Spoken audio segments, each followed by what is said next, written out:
तो पहला लिमिटेशन क्या है? It is applicable only for single electron system. It is applicable only for single electron system. ठीक है, ये पहला लिमिटेशन है। मतलब ये कौन कौन से सिस्टम्स में एप्लीकेबल होगा? Hydrogen, lithium 2+, helium.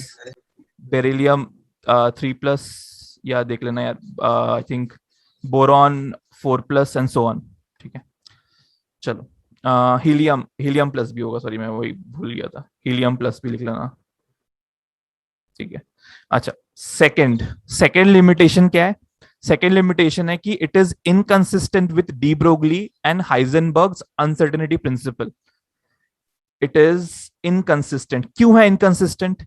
क्योंकि बोर ने बोर ने कंसिडर किया था इलेक्ट्रॉन एज अ पार्टिकल। जब हम electron as a particle consider करते हैं, he was unable to prove that why m v r is equal to n h by two pi आ रहा है। क्यों आ रहा है ये? He was unable to prove that. But जब डी ब्रोगली ने कंसिडर किया था electron as a wave, he was able to prove कि m v r is equal to n h by two पाई। ठीक है, ये ध्यान देना। तो it is inconsistent, it is inconsistent with de Broglie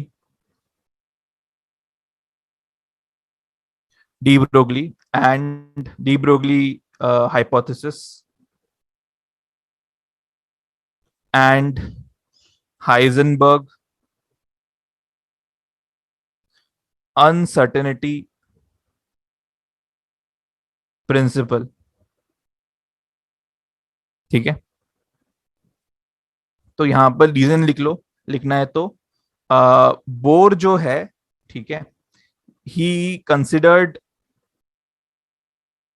electron to be a particle.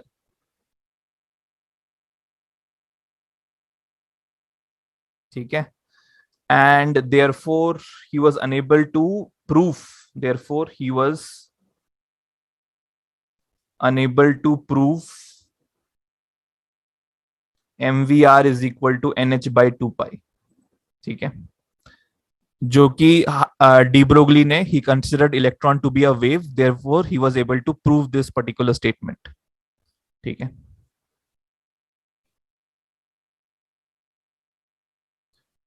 Third point,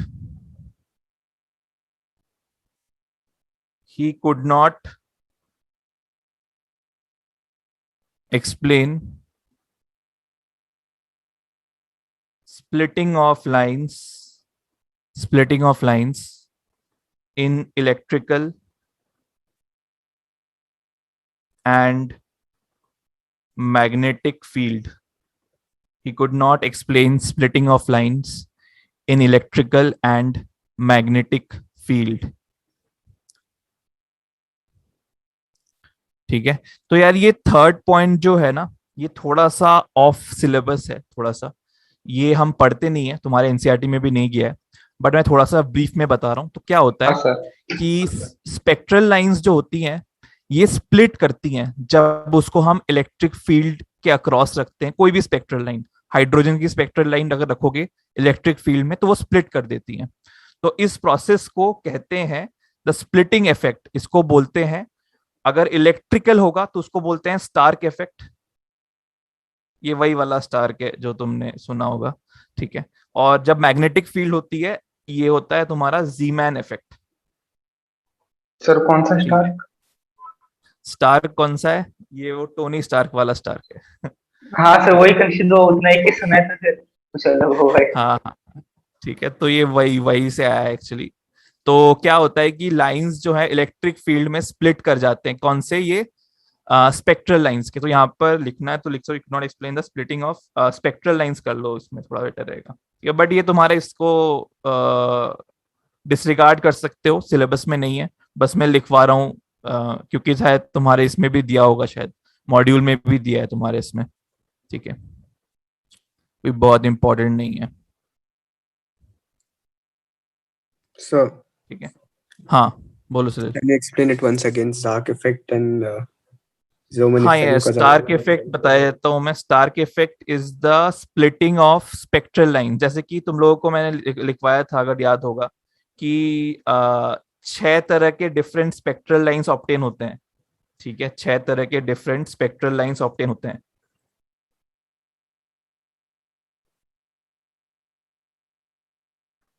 ठीक है,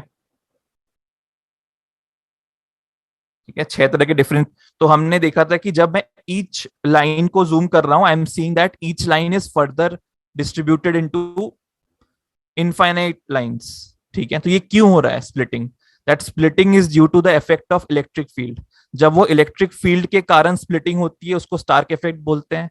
जब मैग्नेटिक फील्ड के कारण स्प्लिटिंग होती है उसको जीमैन इफेक्ट बोलते हैं. तो Bohr was unable to explain this phenomena, ये क्यों हो रहा है करके.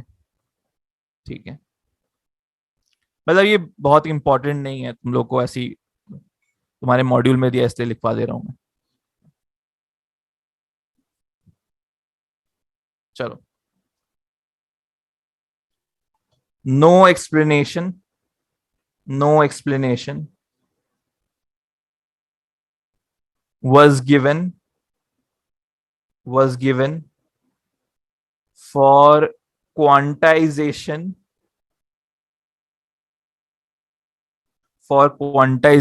of angular momentum.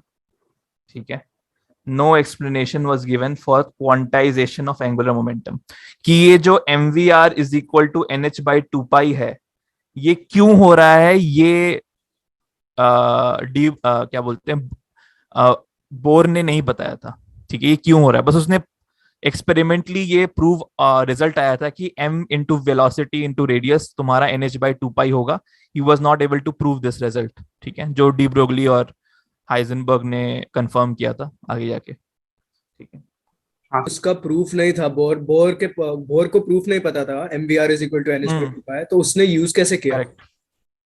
उसको एक्सपेरिमेंटली मिला ना. जब वो फॉर एग्जांपल अगर मैं कहूँ इसको थोड़ा सा, अगर थोड़ा जंबल करोगे, mvr is equal to h into 2 तो ये हमेशा क्या आ रही है, एक इंटीजर आएगा. ठीक है, तो ये उसको, हाँ, तो ये हमेशा इंटीजर आएगा ना. तो ये हमेशा तो mvr अपॉन h इंटू 2 तो ये हमेशा अगर इंटीजर आता रहेगा तो he started noticing a pattern कि हमेशा ये इंटीजर ही आ रहा है. ठीक है, ये समझ में आ रहा है कि थोड़ा बहुत? हाँ सर. हाँ सर. मतलब he was able to get कि इंटीजर ही आ रहा है हमेशा. ये क्यों आ रहा है इंटीजर पता नहीं, बट आ रहा है इंटीजर.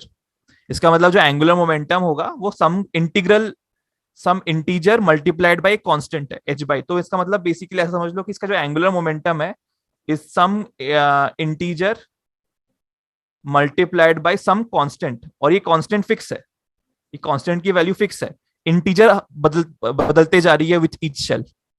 ठीक है, तो ऑब्वियसली एक्सपेरिमेंटली तो ये दिखेगा ये पैटर्न, की प्रॉपर दिख जाएगा ये पैटर्न कि ऐसा हो रहा है बार बार.